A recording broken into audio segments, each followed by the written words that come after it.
We're not here to light torches.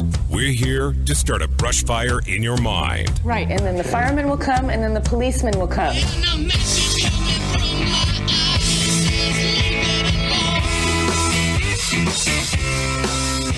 This is the HD Radio Show with Bryan Hyde. Good afternoon and welcome to the HD Radio Show. If you are fortunate enough to be tuned in this afternoon, mark my words, you are going to be patting yourself on the back for having the good sense to dial us in. This is going to be a great show today. I'm going to warn you right up front. It may challenge a few notions that people hold. Why do I say this? I think it was last week I mentioned the name Cliven Bundy, and it sent a few people right over the edge. And that's not uncommon. You know what? If everything I knew about the Bundy family was what I had either read in the newspaper or had heard about on the media, I would have a very different understanding of who that family is and what exactly they stand for. But you're not going to hear my version. Okay? I've spoken out before. I'm instead going to introduce you to a gentleman by the name of LaVoy Finicum. He contacted me actually a few days ago, and LaVoy, you made a very compelling case that maybe we should sit down and have a conversation, not just about the Bundys, but about some of the issues going on as far as ranchers. You are a rancher yourself, yes. And there was something you wanted to make perfectly clear to our listeners as we begin this conversation. This conversation is not about... Okay. Thanks, Bryan, for inviting me into your studio. I really appreciate that, and giving me a chance to just kind of express some of my own feelings. And to start with, I really, really want to make this point clear that what I say here today is not an attack on those good people, men and women who work in the B.L.M. or the Forest Service, those who are employed in the federal government.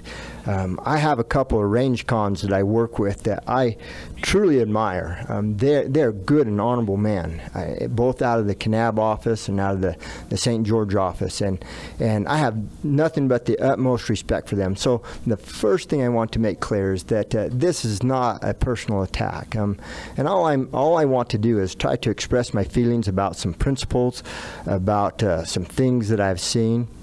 And also, I was a little concerned last week when I was way out there at Trumbull taking care of some range stuff and with my cows that I heard some things come across when Cliven Bundy's name was mentioned. I thought, boy, you know, if they just really had a clear understanding of who Cliven is and the principles on which he stood, maybe they would feel a little different. And so this is just my opportunity, hopefully, to maybe shed some light to another side of the story. And so that's why I'm here today. Okay. Now, so let's go through a little bit of background. You have known Cliven for quite some time. Actually, you've known him longer than he's known you. Yes. Actually, I've known Cliven for quite a bit more time than he has known me.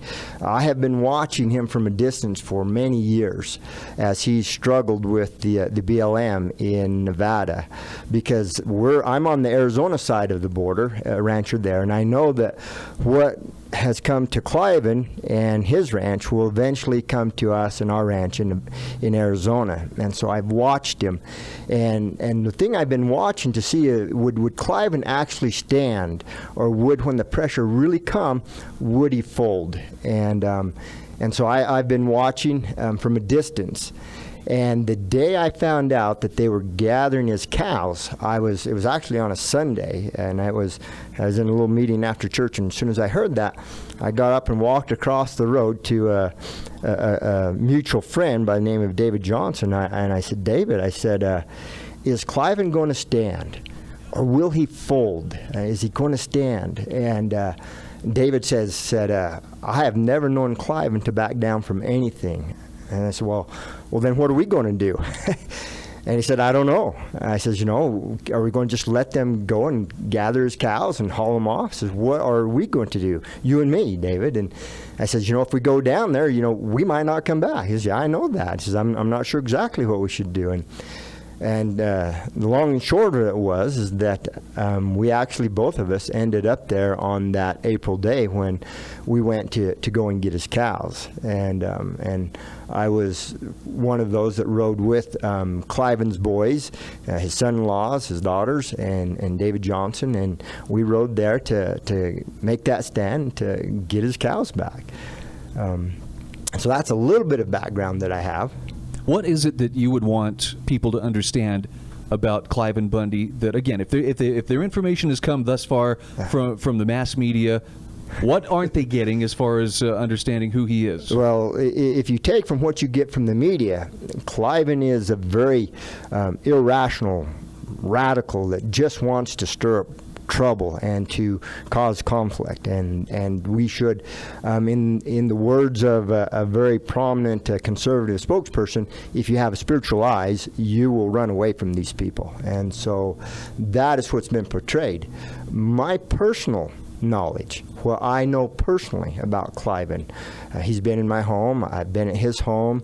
I have never met a gentleman with a calmer spirit. He is never, I have never seen him advocate anybody to pick up arms, to be aggressive, to cause, or to threaten and to cause harm to another person. I have never seen him pack a gun or let alone point a gun at anybody, and never have I heard him advocate to do so.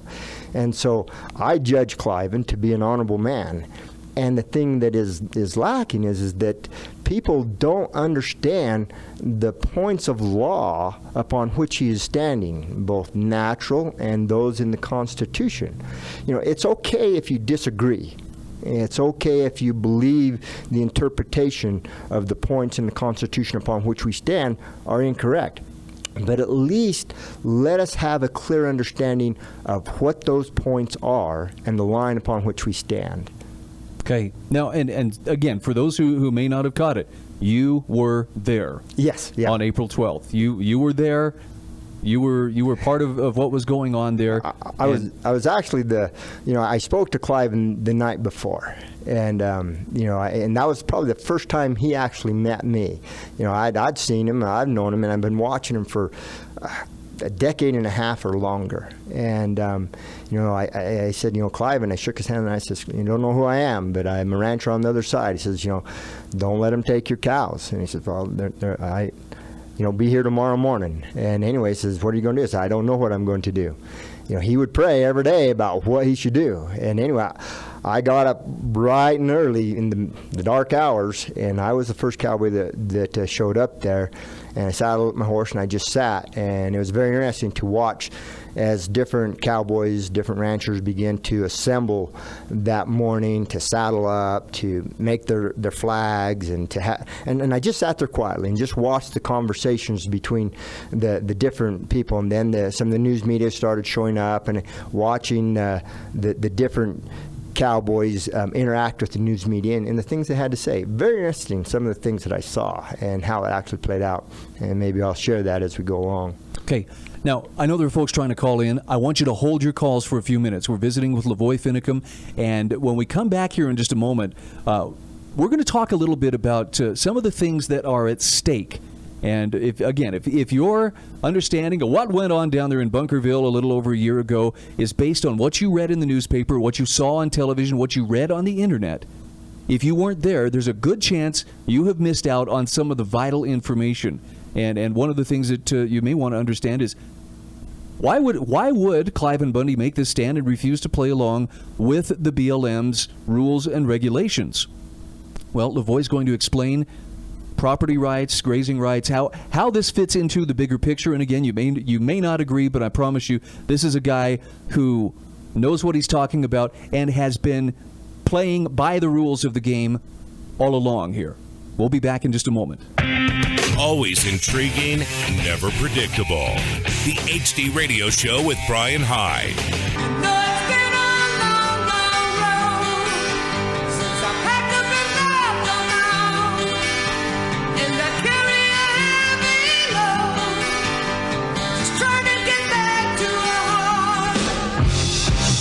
Good afternoon and welcome to the HD Radio Show. I'm dead serious when I tell you, if you have tuned in this afternoon, you are getting a scoop that I don't think anybody else can offer you. If your understanding of what was going on at Bundy Ranch a little over a year ago is based on what you have seen or heard in the media, you probably have a very incomplete picture of what's been going on. And LaVoy Finicum is in studio with me. He is a fellow rancher, a neighbor of Cliven Bundy, and has actually known Cliven for many years. Cliven's been in his home. He's been in Cliven's home.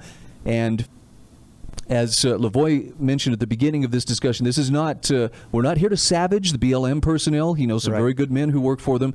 Let's talk about the property rights that are at stake, because as much as the media tried to portray it as, well, Bundy doesn't think he's subject to the rules, there are property rights that are very much at stake. Where do we begin so that we can better understand what property rights are or how they're established? Excellent, Brian.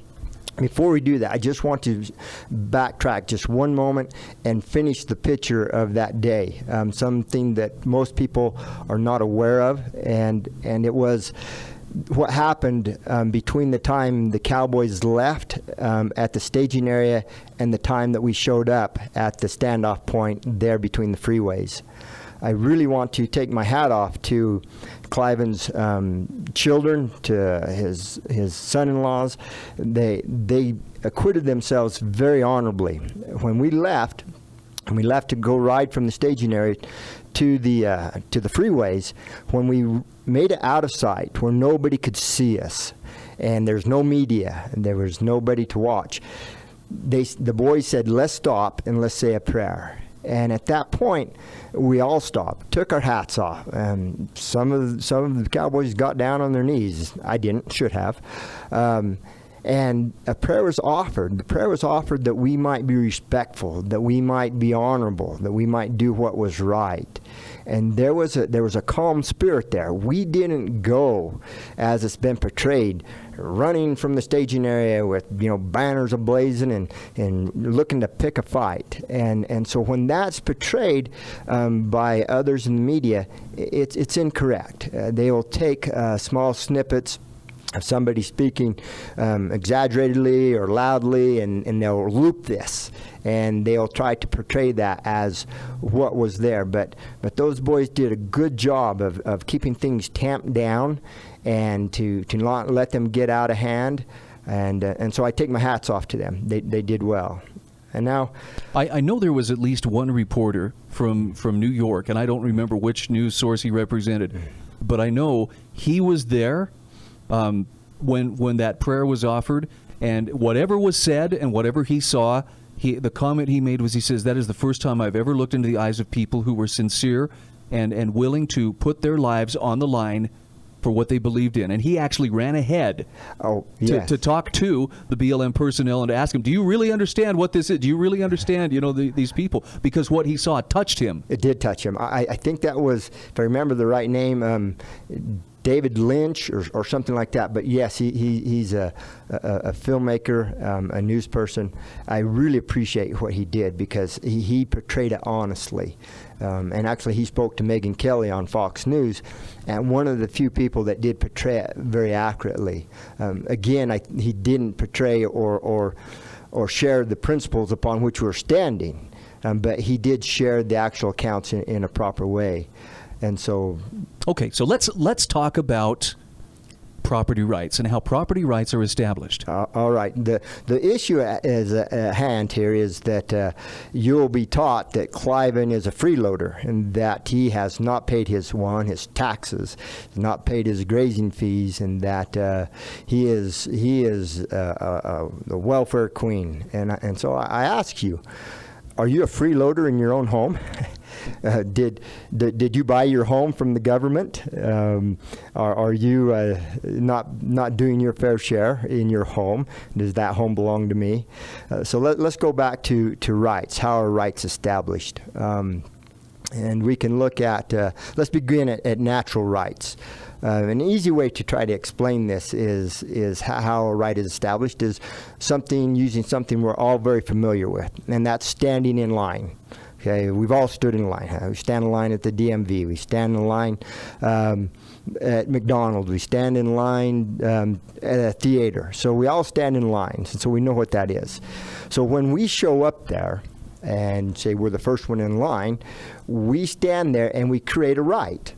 And we create a right because we were, it was our preemptive right. I am first in line, and the legal term for that is prior appropriation. And so you go and you stand in that line, and you have created a right to be there. And that's called natural law. It's natural. It's self-evidence, as the forefathers would say. We see that. We recognize that. Now, the second thing to create that right is you must use it. If you don't use it, you will lose it. And for example, the line gets very long, and you say, hey, I want to go outside because I'm tired of standing here. And you come back and you say, hey, I was first in line. And the guy says, well, wait, you left. You lost your right to be, you're no longer preemptive. You left. You lost it. Now, the third thing you need to create a right, a property right, a right, is you must defend it. So you're standing there, the line is very long, and in comes a bigger person. And he says, I'm not going to stand in the back of this line because I'm big. And so he walks up in front, and he pushes you out of the way, and he says, I'm in front. Now, you have one or two things you can do. You can say, oh, that's not fair, and then retreat and stand back behind him, and in which case you lose your right. Or you can defend your right. And if you defend your right, then you can try to say, no, you must leave. And you might even get other people that are standing behind you, yeah, that's not right. You got to leave. And you may get other people that believe that you had a right that will support you. But whether they support you or not, unless you defend your right, you lose it. Now, Thomas Jefferson said, we have only those rights we defend. Unless you're willing to defend your rights, you will lose them. That's what the early patriots did. They were willing to defend their rights. And so that's how rights are created. Now, so how is a grazing right created? Did we get this from the B.L.M? Of course not. B.L.M wasn't around when these rights were created. You know, a rancher, a sheep herder came into the country out here on the strip. It was very open, very empty, and they said, well, I see the spring here. I can run 75 head, or I can run 175 head off of this spring, and so I claim this spring as my right, and I'm running cattle on it. So one, he's claimed it. Two, he's using it. Well, in comes another rancher, and he's a little bigger, and says, man, I need that spring, and because I got more cows and stuff, and so he may try to claim that spring as his. The first rancher, if he doesn't defend that, he will lose that. And unfortunately, or however you like to look at it, that's how they were created.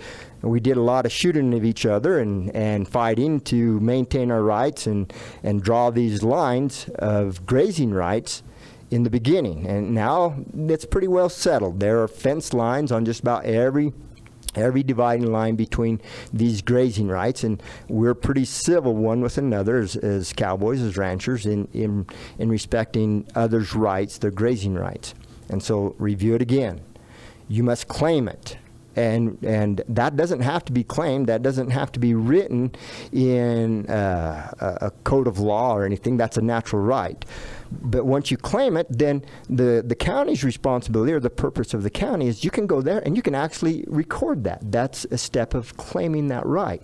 And so, for example, my rights to graze out there are based upon water. I have some dirt tanks, I have some springs, I have some trick tanks. And each of these waters can run so many cows. When I purchased this, and not from the B.L.M, I purchased it from somebody else who had created the prior preemptive rights, and I bought it from them, and then I went and I recorded it in Mojave County. And so I've claimed my right. And now I'm using that right. Continuous use. It's been continually used from the very first ranchers who created that preemptive right. And it has gone down legally till now I own it, having purchased it from them. Now, the third thing is I must defend it. And that's what Cliven Bundy did. He was defending his natural right, his preemptive grazing rights, or prior appropriation. And so that's the issue upon which rights are created. Now, the Constitution, these rights exist separate from the Constitution, but the Constitution does codify it. We're going to come back to that. For those just joining us, LaVoy Finicum is my guest. He is a rancher. No, the real deal. And he's talking about some of the things that were at stake when Cliven Bundy was squared off with the B.L.M. over his rights to graze his cattle. We'll be back in just a few moments. This is the HD Radio Show.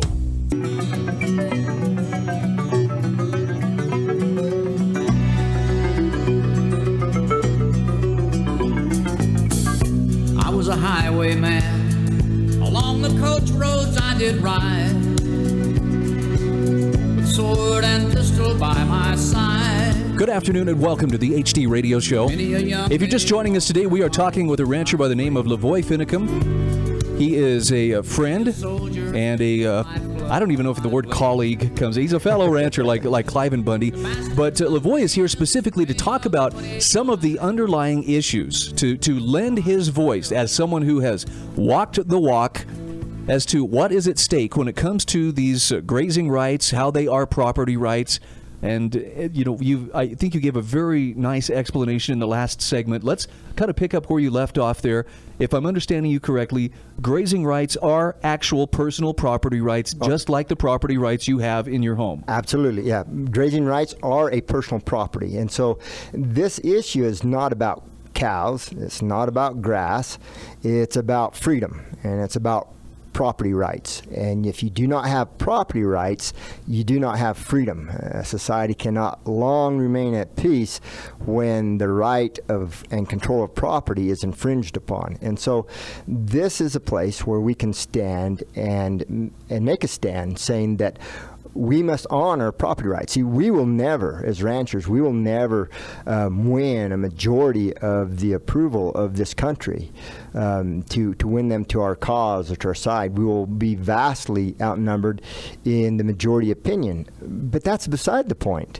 The purpose of a republic is to defend a man in his rights against the rule of the majority. And we say, we're a democracy.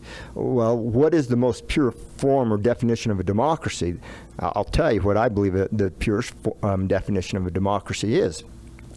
That is when two wolves and a sheep sits down to decide what's for dinner. That is a pure definition of pure democracy. And so we are not a pure democracy. We are a republic where a man is protected in his life, liberty, and property. And so these grazing rights, these springs, these water rights are rights. We own them. They're ours. And people say, well, wait, you can't claim that. I remember one caller calling in last week, and I'm way out there, and I wish I could have called in, but I have no cell reception, no way, and so I'm just listening to people call in, and they seem to be their understanding seems to be a little lacking, and they say, one person says, well, he's acting like that's his. Well, the forage right is his. The springs are theirs. But there's other rights on these same lands that were created the same way. So there are multiple rights that can exist in the same place and time. Multiple rights on the same land. Let's talk a little bit about those. For example, a miner can go out there and stake a claim, and this has also been under attack greatly. But the miner goes out there and he stakes a mineral claim, and he says, this is mine. I'm here first. Okay, so same way that the grazing rights established. Puts down stakes, says this is mine. And then he begins to use it. He mines it. And so he begins to establish a mineral right. Now, I as a rancher on the same land can't come up to that miner and say, hey, I want some of your minerals. That's not my right. That's his. Nor can the rancher come to me and say, I'm out here a lot. I'm going to run some cows on this land. No, those rights are mine. So we have same rights on the same land. Now, there's other rights. There's the right of the hunter to go and hunt. There's the right of the camper, of the recreationalist, to have the right of access. Now, all these rights can function upon the same land, and we can respect each other, and we do, and we have for years. And so there are multiple rights upon the same land. And so that is the different ones. And so I guess if you move the ball forward a little bit, you ask yourself, well, why can't the B.L.M. manage and run and own these lands? And this is where it's important to try to clarify where we stand. Okay, we stand upon natural law. These rights are sole and separate from government or from written law. They're natural to us. They don't exist because the Constitution is there or because government's there. Right. Our rights do not exist because we have government. Government should exist because we have rights. And the proper role of government is solely to protect us in our life, liberty, and property. And when it begins to go outside that, it begins to trample upon the rights of man. And so our founding fathers knew this. And so the intent of the Constitution was to limit an all-powerful federal government from forming. And so they put parameters upon that federal government. They specifically enumerated those things that the federal government could do. Everything else remained to the people in the states. And so what lands can the federal government control and own? It's in Article 1, Section 8, Clause 17. And it talks about the lands that they can own, which is the 10 square miles, which is for Washington, D.C. Other than that, it's for docks, arsenals, yards, those things that are necessary for the defense of our country, and territories. And so if they're overseeing a territory, they have the right and control to make laws and regulate territories. But when the state comes into the Union, they come in on equal footing as the original 13. And that is when the right and control of the federal government over those lands should cease.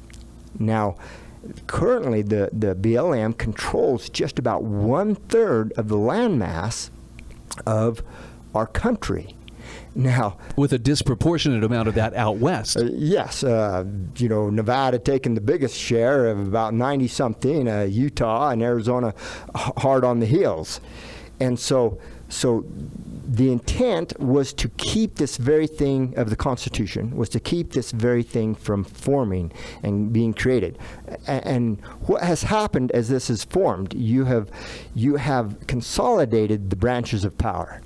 Now, what do I mean when I say that? You consolidate the executive and the legislative and also even the judicial branches of power under the head of the Bureau of Land Management, because this is how it works. A bureaucrat sitting behind a desk, and he'll go and say, these are the regulations that are being implemented. Now, that is done without representation. We did not elect this person. He is not accountable to us. Now, advisory boards, public input, this is not representation. They have no teeth. And so that is legislative powers. Now, the executive power comes in place because they enforce it by the point of the gun. They have armed federal agents that will enforce, in the final analysis, these regulations. And if you're in violation and you come into their custody, then you are then tried in a federal court.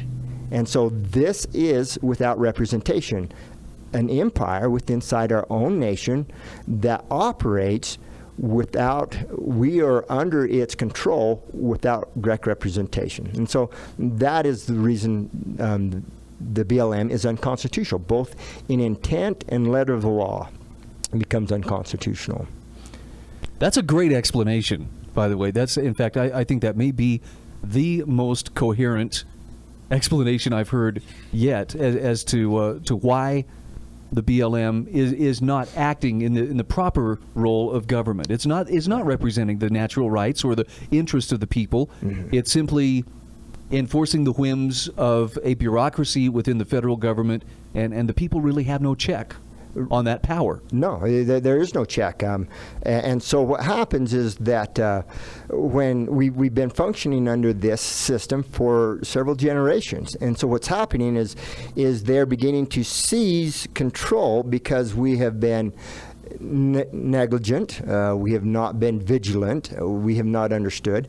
Myself, this has been a journey. It's taken a lot of study. It's taken a lot of time to try to figure out morally where I should stand and what is morally right. You don't begin to cross these lines without having some serious introspection. When you go down there, and as I came down in the early dark morning hours of that day, I saw the SWAT teams coming in, and so you're going to ride up there. Are you morally in the right? Are you doing what is really legal and lawful? Who is the lawbreaker? Who is the law abider? It is our contention that they are the lawbreakers operating outside the constraints of the Constitution, both in letter and intent. Well, and for those who wonder, why has Cliven been at odds with the B.L.M.? This is why, because they're not representing his interest. The fees that they say he owes them and the fees that he was paying to them were being used to turn around and create more regulation, more bureaucracy, and of course to try to force him out of business. Now, what was the hidden intent of the B.L.M.? The hidden intent was to have him gone. Make no mistake about it. Okay. Hold that thought. We've got to take a quick break. Again, we are talking with LaVoy Finicum, and we will be back. We will open it up to some of your calls and questions right after these messages. What's the difference between a good talk show and a great one? The great talk show includes your voice. Call the HD Radio Show at 844-805-TALK.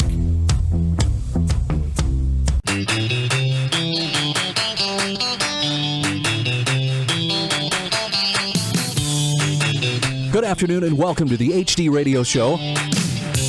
I told you it was going to be a great show, and even I'm just sitting back here marveling at what I'm learning. LaVoy Finicum is my guest. He is a rancher and someone who has walked the walk, and he is here to answer some questions for us as well as to what was really at stake. That whole thing that went down at Bunkerville last year. Well, if you'd like to call up and ask some questions, here's your opportunity, 844-805-8255. Tim, thanks for hanging on. Welcome to the show. Thank you. I'd just like to thank LaVoy for articulating exactly what's going on. The B.L.M. is unchecked. There's no local representation. There's no local laws or voting that influences what they do. It's far, far away from here where their decisions are made, and the local people have no say in it. And LaVoy has done a fantastic job of articulating the problems that are going on with the B.L.M. I would agree. Any other questions for him? Tim, I appreciate your comments there. And so what we're dealing with, again, is not about cows. It's not about grazing. It's about freedom, and it's about our government functioning within the parameters of the laws that we, the people, have set upon them. And so this issue is an issue of freedom and the Constitution. And it just so happens that cows and grass is the issue where it's being showcased in. But you can see these same issues like up in San Juan County, where they said we have a right-of-way through here at Recapture Canyon, or you can see it up in Oregon where these miners are saying we have mineral rights here, and or you can see it over in New Mexico where these ranchers are being pushed off. You can see it up in northern Utah where they're saying no, you can no longer run your cows here because of the bighorn sheep that are expanding, and so it's a property issue. It's a freedom issue. Okay, thank you for the call. LaVoy, I want to give you a chance to make something clear to our listening audience, and that is, obviously, Cliven Bundy fired the B.L.M. as his land manager some time ago. He was on to what was going on, and he fired them. Where do you stand on this in terms of your fees, your compliance with all the mandatory terms and conditions? Yes. This is where I've had a struggle inside myself. I'm trying to come to grips with trying to be consistent within my own beliefs. Currently, I am current on all my grazing fees. They're unconstitutional, but I am current on them. There is mandatory terms and conditions that we are supposed to sign. I am not in violation of any of my mandatory terms and conditions. And so what I've been struggling with is, how can I say that I believe this and then continue to pay my grazing fees, sign these mandatory terms and conditions, and be consistent in with what I believe? Well, I can't. And so I personally need to be consistent, or I need to just sit down and be quiet. And so I am announcing that I will no longer continue my relationship with the B.L.M. Again, these are good men. I've had nothing but positive experience with my range cons. I like them. But this is sole and separate from our personal relationship.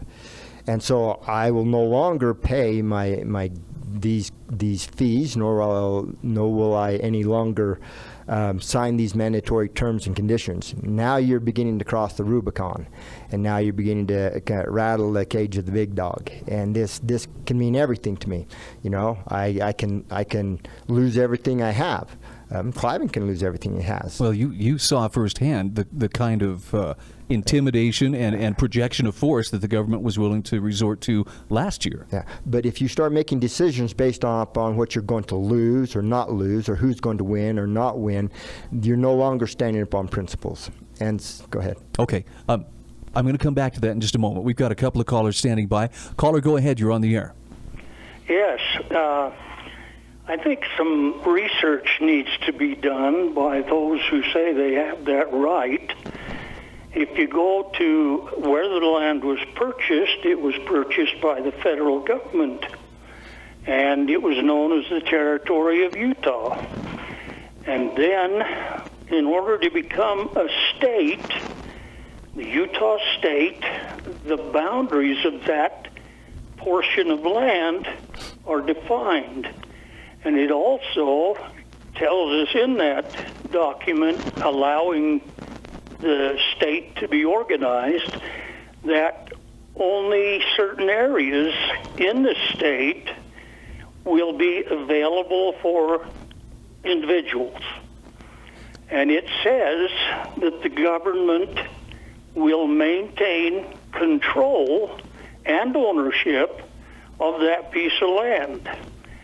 Correct. And if they follow the documents that were made way back then, it went from just federal land to lands that were, or organizations in those lands that were going to administer those lands.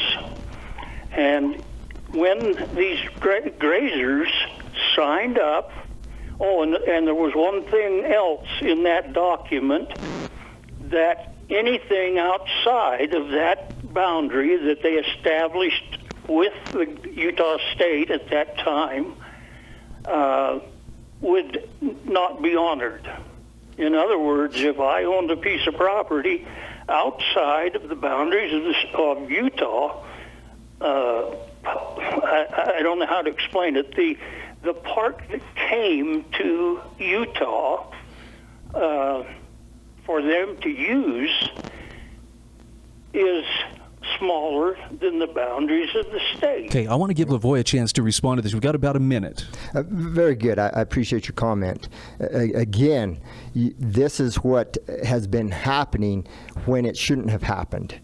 Just because these things were put into law doesn't mean they weren't violating the principles and the letter of the law and the Constitution. Again, these rights do not exist because we have a Constitution or because the state was forced or coerced or willingly entered into agreements in order to become a part of the Union.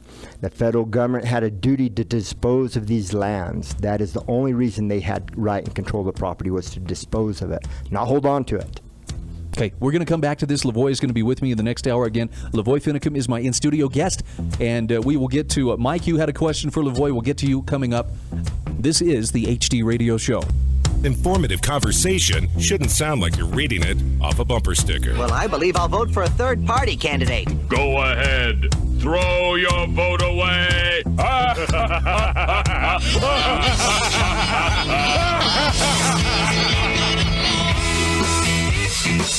Welcome to the never-ending quest for clarity. This is the HD Radio Show with Bryan Hyde. Good afternoon, and thanks for joining us on the HD Radio Show. In studio, my guest is LaVoy Finicum, and he is a rancher over on the Arizona side. He's friends with Clive and Bundy, has known him for years, and LaVoy has been giving us an explanation of the rights, the actual property rights that are at stake, and why Cliven has stood up to the federal government, and particularly to the B.L.M.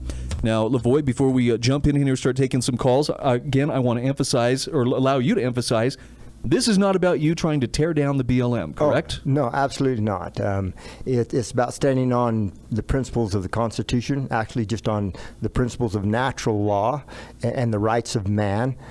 Because believe me, once they take one here, they'll take another one somewhere else. They will then, they've targeted the mineral rights of the miners.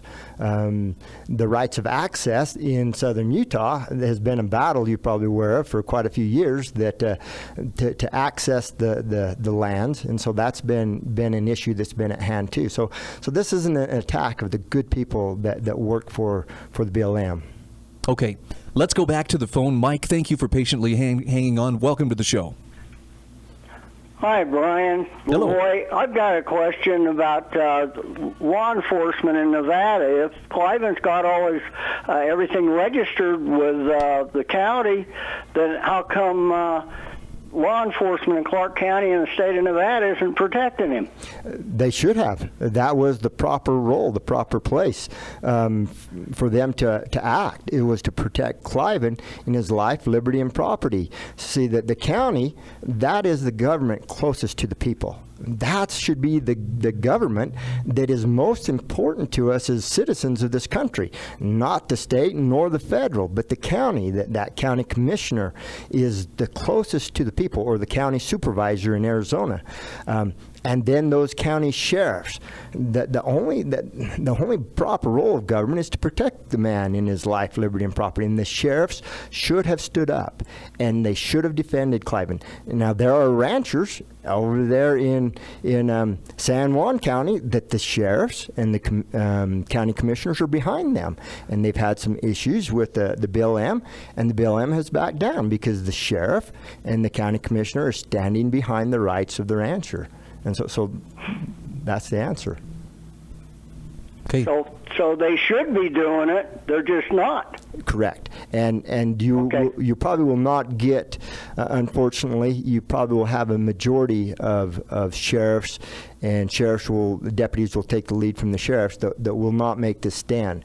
But that doesn't matter. You need to stand if it's right, regardless of who stands with you or not. It doesn't matter if you stand with a lot of people or you stand by yourself. You stand on principles.